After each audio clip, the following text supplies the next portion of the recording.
Hello बच्चों class 9th में chapter study कर रहे थे ग्रेविटेशन। और ग्रेविटेशन में आज का हमारा कॉन्सेप्ट आ रहा है फ्री फॉल। समझते हैं फ्री फॉल क्या है। अ सिंपल डेफिनेशन है, इसको हम कह सकते हैं कि the falling of a body under the influence of gravitational force of the earth and when no other force acting on it then it is called free fall. कि अगर कोई बॉडी ओनली ग्रेविटेशनल फोर्स के influence में ऊपर से नीचे गिर रही है और इसके साथ में और कोई दूसरा फोर्स उस पर नहीं लग रहा है, then will say this kind of fall is known as free fall. Then definition एक बार रीड करता हूं। The falling of a body can also be said at object from height towards the earth under the influence of gravitational force of earth with no other force acting on it is called free fall। अब बच्चों जब body freely falling होगी, ऊपर से नीचे direct आएगी, तो उसकी स्पीड में भी तो चेंज आएगा। ये चीज समझनी है कि क्या उसकी स्पीड में चेंज आएगा। डेफिनेटली उसकी स्पीड में चेंज आएगा। तो स्पीड में चेंज होने की वजह से उसमें एक्सेलरेशन प्रोड्यूस होगा and that acceleration is called acceleration due to gravity. Because वो एक्सेलरेशन किसकी वजह से हो रहा है? That acceleration is produces due to the gravitational force. Okay, तो अगला कॉन्सेप्ट यहाँ पे हमारा, अच्छा हम इससे पहले हम एक्सेलरेशन ड्यू टू ग्रेविटी को स्टडी करें, उससे पहले फ्री फॉल का कुछ एग्जांपल अगर आप सोचे दिमाग में, वीडियो पॉज करके सोचो।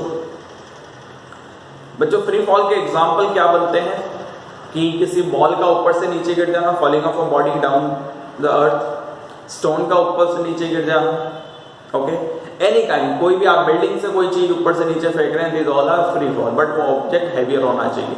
अगर आप एक कागज को फेंक रहे हैं और सोच रहे हैं कि ये फ्री फॉल है, तो नहीं है, क्योंकि उस पे एयर रेजिस्टेंस भी काम करेगा। एयर उसको ऊपर ले जा रहा है, ग्रेविटी उसको नीचे ले जा रही है। हाँ, यही उस पेपर को अगर हम वैक्यूम में गिराते हैं नीचे जहां पे एयर नहीं है, then it is said to be free fall. तो बच्चों यहाँ पे कॉन्सेप्ट आ रहा है हमारा एक्सेलरेशन ड्यू टू ग्रेविटी।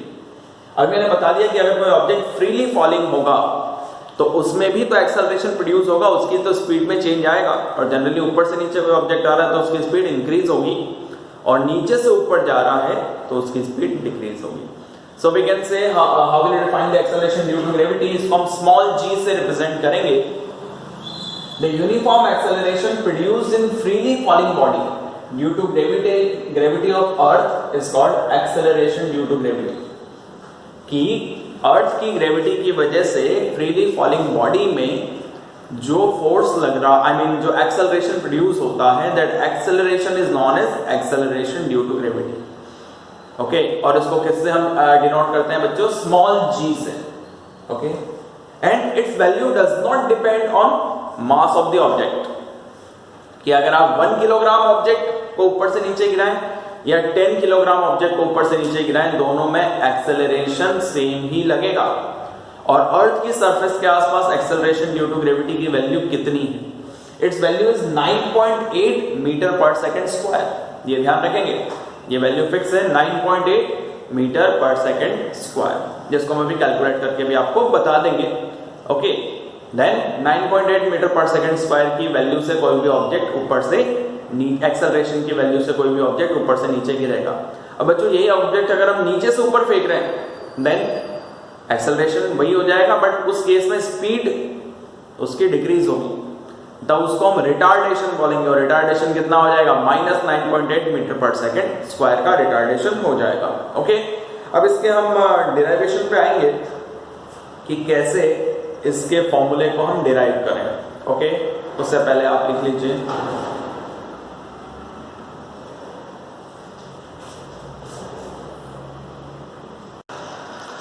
बच्चों, इस सेगमेंट में हम कैलकुलेट करेंगे कि एक्सेलरेशन ड्यू टू ग्रेविटी का फॉर्मूला क्या आएगा और साथ में उसकी वैल्यू कैसे आएगी।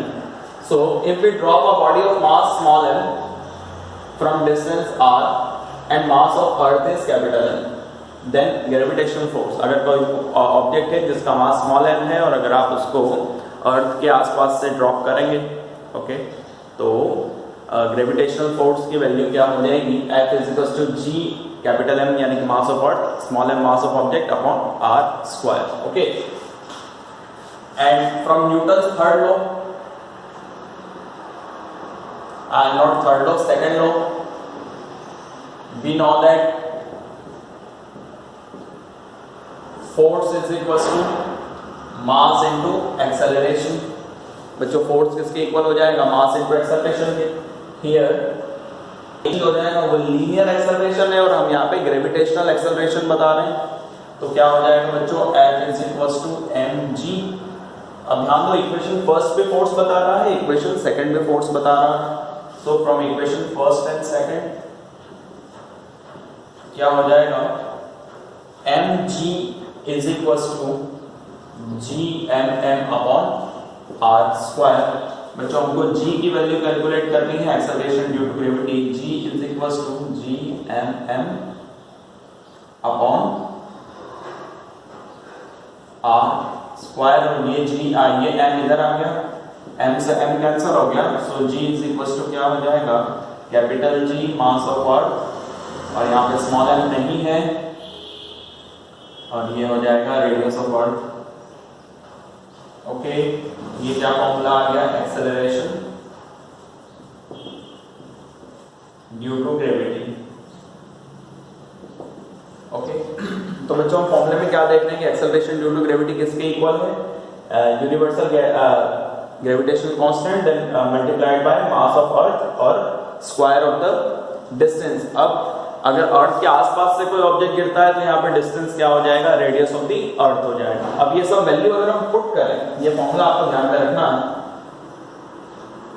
हमको क्या पता है कि g is equal to 6.7 10⁻⁻11, mass of earth 6 into 10⁻24 kilogram, और बच्चों अर्थ की रेडियस कितनी है?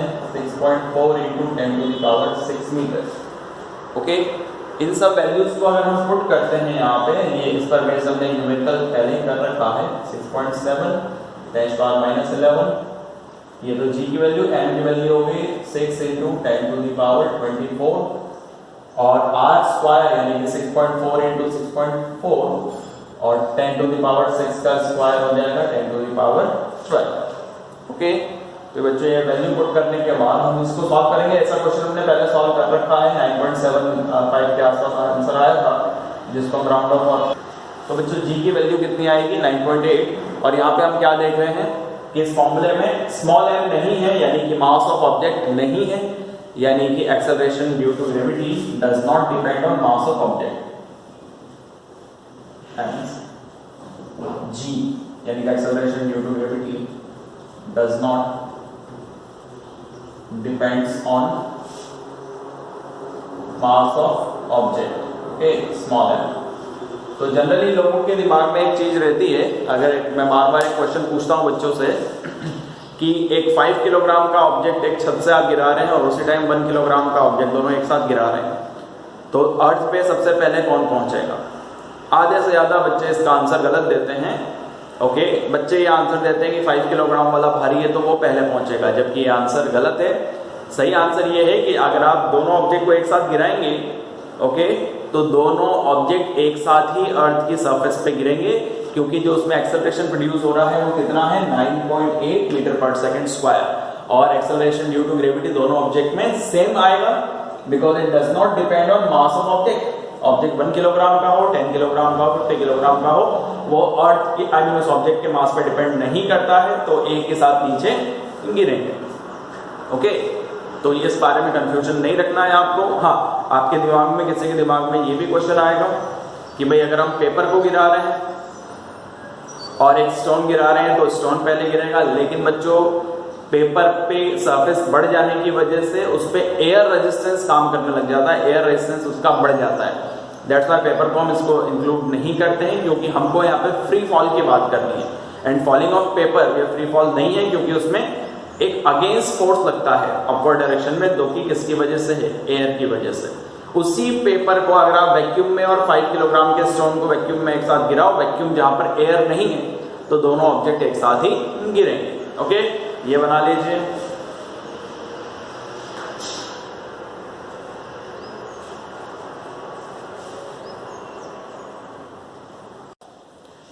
स्टूडेंट, इस सेगमेंट में हम डिस्कस करने जा रहे हैं the variation in the acceleration due to gravity.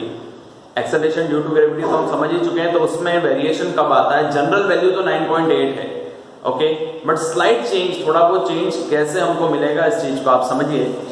तो पहले तो हम स्मॉल जी यानी कि एक्सेलरेशन ड्यू टू ग्रेविटी और कैपिटल जी यानी कि यूनिफॉर्म ग्रेविटेशनल कांस्टेंट, इन दोनों का रिलेशन देखते हैं। तो g is equal to G M upon R square. G है acceleration, small g acceleration due to gravity, capital G universal gravitation constant, capital M mass of earth और R है distance, और अर्थ के आसपास है तो अर्थ की रेडियस, ओके। पहला आता है effect of shape of earth in g, कि स्मॉल जी की वैल्यू में हम अर्थ के शेप का यहाँ पे इफेक्ट है। बच्चों अर्थ का जो शेप है वो सर्कुलर नहीं होके ओवल शेप या इलिप्टिकल शेप जिसको हम बोलते हैं। अर्थ चपटी है हमारी और इसमें दो पोल्स होते हैं, north pole and south pole. ये ऊपर वाला पोल आपको दिखता है, दिस इज नॉर्थ पोल, और ये क्या हो जाएगा बच्चों? South pole. तो पोल की जो रेडियस है और ये वाला जो सेगमेंट है इट इज कॉल्ड इक्वेटर, है ना, जो हॉरिजॉन्टली आ रहा है वो क्या कहलाएगा? इक्वेटर। तो बच्चों इक्वेटर की जो रेडियस है that is bigger than the radius of the pole, ठीक है। क्या मैंने बताया कि इक्वेटर की रेडियस बड़ी है, पोल की रेडियस कम है। तो अगर आप पोल और इक्वेटर में कंपैरिजन करें एट पोल, आरपी यानी कि radius of pole is minimum, okay. तो जी क्या हो जाएगा? Acceleration due to gravity eight poles. देखिए फॉर्मूले में हमारे पास क्या है? जी M upon R P square. और क्या देख रहे हैं कि acceleration due to gravity is inversely proportional to the radius. Radius का इनवर्सली प्रोपोर्शनल है, तो रेडियस अगर कम है, डिस्टेंस कम है, तो acceleration due to gravity maximum हो जाएगा, यानी कि इसकी वैल्यू ज्यादा हो जाएगी पोल पे, ओके। एट इक्वेटर, इक्वेटर पे अगर हम देखते हैं कि रेडियस जो है, तो इसको मैं स्मॉल ई से लिख देता हूं। इक्वेटर पे रेडियस मैक्सिमम हो जाता है, तो जी की वैल्यू क्या हो जाएगी? तो आप खुद ही समझ सकते हैं, मिनिमम हो जाएगी। तो बच्चों इक्वेटर पे एक्सेलरेशन ड्यू टू ग्रेविटी कम और पोल पे ज्यादा। ये तो पहला इफेक्ट आ गया। फिर दूसरा चीज क्या आती है? Effect of height. अब ये याद रखना बच्चों है ना, इक्वेटर और पोल पे जी की वैल्यू में चेंजेस आ रहे हैं। सेकंड इसका इफेक्ट आता है effect of height above the surface of earth on ji.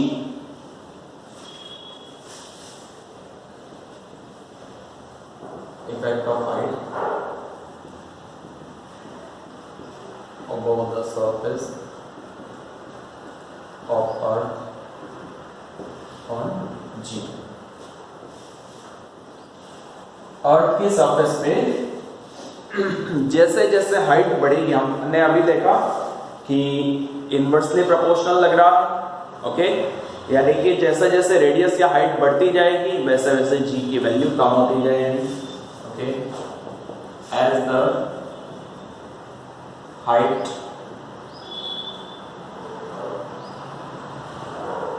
increases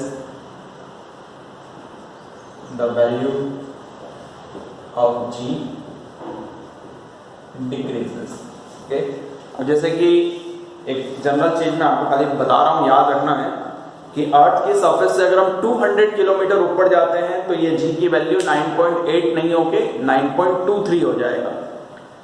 1000 kilometre ऊपर जाएंगे तो 7.34 मीटर पर सेकेंड स्क्वायर की वैल्यू हो जाएगी। 5000 किलोमीटर ऊपर जा रहे हैं तो 3.08 वैल्यू हो जाएगी इसकी। 10,000 किलोमीटर तक हाइट पे चले जाते हैं तो 1.49 हो जाएगी वैल्यू। वैसे ही 30,000 ऊपर चले जाते हैं तो 0.30, यानी कि ग्रेविटी रहेगी ही नहीं, ओके। और फिर बात करते हैं कि जितना हम डेप्थ में जाते हैं, तीसरी चीज, अर्थ से जितना डेप्थ में जाएंगे तो वो भी क्या हो जाएगा? एक्सेलरेशन ड्यू टू ग्रेविटी 0 हो जाएगा, क्योंकि ग्राउंड से अट्रैक्शन है। तो अर्थ के सेंटर पे जाने पे एक्सेलरेशन ड्यू टू ग्रेविटी कितना हो जाता है बच्चों? 0 हो जाएगा, ये भी ध्यान रखेंगे। जितना हाइट पे जाएंगे उतना कम होता जाएगा, और जितना डेप्थ में जाएंगे उतना भी कम होता जाएगा। मैक्सिमम कहाँ रहेगा? अर्थ की सरफेस पे इसकी वैल्यू मैक्सिमम होगी। ये क्लियर हो रहा है आपके दिमाग में कि अर्थ की सरफेस पे ही इसकी वैल्यू मैक्सिमम हो जाएगी, जितना डेप्थ में जाएंगे ओके उतनी वैल्यू क्या हो जाएगी इसकी? कम होती जाएगी। ओके मैं यहां लिख देता हूं effect of depth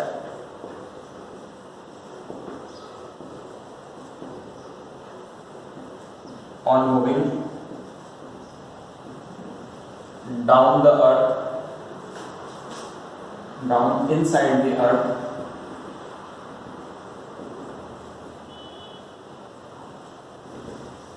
value of G decreases.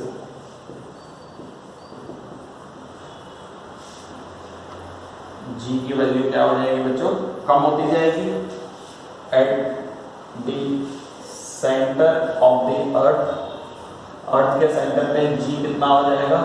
0 हो जाएगा, क्योंकि फोर्स का जो फाइनल इंपैक्ट आ रहा है ग्रेविटेशन फोर्स का वो कहां पे आ रहा है ये भी ध्यान रखना है, अर्थ की सरफेस से आ रहा है। ठीक है, तो ये भी बना लीजिए।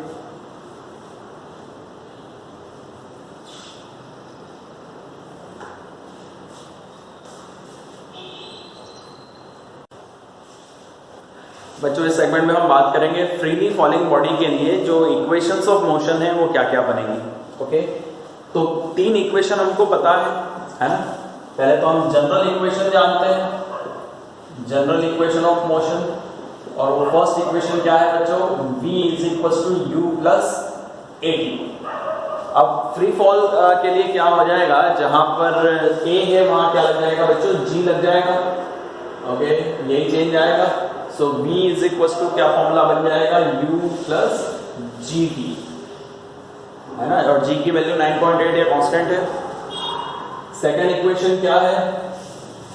s is equal to ut plus half at square. अब आप लोग खुद बोल सकते हैं, यहाँ पे s डिस्टेंस है तो यहाँ पे हाइट हो जाएगा h is equal to ut plus half gt square,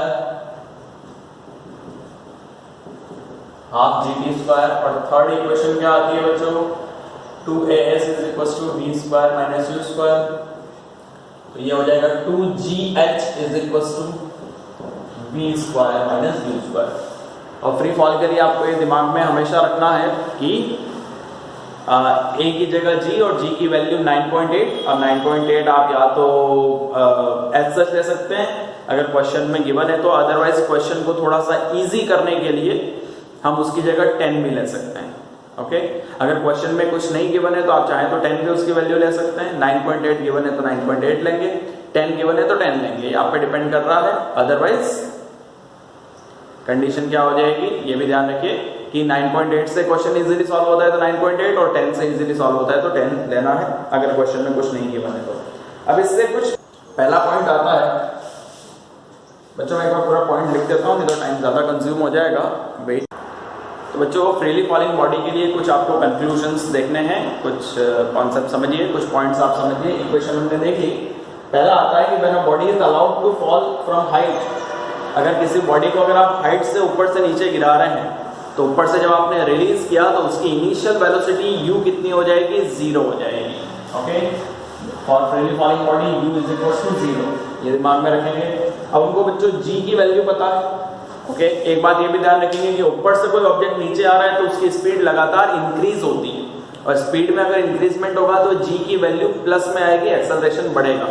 okay, so when a body falling downward तो g इज इक्वल टू कितना हो जाएगा? प्लस में आ जाएगा 9.8 मीटर पर सेकंड स्क्वायर। एंड अपवर्ड्स, जब बॉडी कहां जा रही है? ऊपर जा रही है। अब खुद सोचिए कि ऊपर जा रही है तो स्पीड कम होती जाएगी, स्पीड विल डिक्रीज, तो स्पीड कम होती जाएगी तो g की वैल्यू हम कितना लेंगे बच्चों? माइनस 9.8 मीटर पर सेकंड स्क्वायर।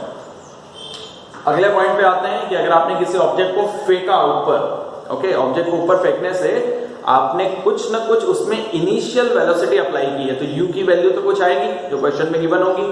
बट जब वो बॉडी हाइट पे पहुंच जाती है, टॉप पे पहुंच जाती है, तो उसकी फाइनल वेलोसिटी कितनी हो जाएगी? 0, क्योंकि अब तो उसको गिरना है वहां से। So at the highest point v is equal to 0, and when the body falls from there, अगर बॉडी वापस वहीं से गिरने वाली है, ऑब्वियसली गिरेगी, तो u भी कितना हो जाएगा, 0 हो जाएगा, और g आपको प्लस में लेना पड़ेगा। फिर आता है time of ascent is equal to time of descent, यानी कि अगर कोई बॉडी आपने फेंका और वो 10 सेकेंड में ऊपर पहुंची, that is time of ascent, तो उसको नीचे आने में भी उतना ही टाइम लगेगा, 10 सेकेंड ही लगेंगे। यानी कि जितना टाइम बॉडी को नीचे से ऊपर जाने में लग रहा है, उतना ही टाइम बॉडी को ऊपर से नीचे आने में भी लगेगा।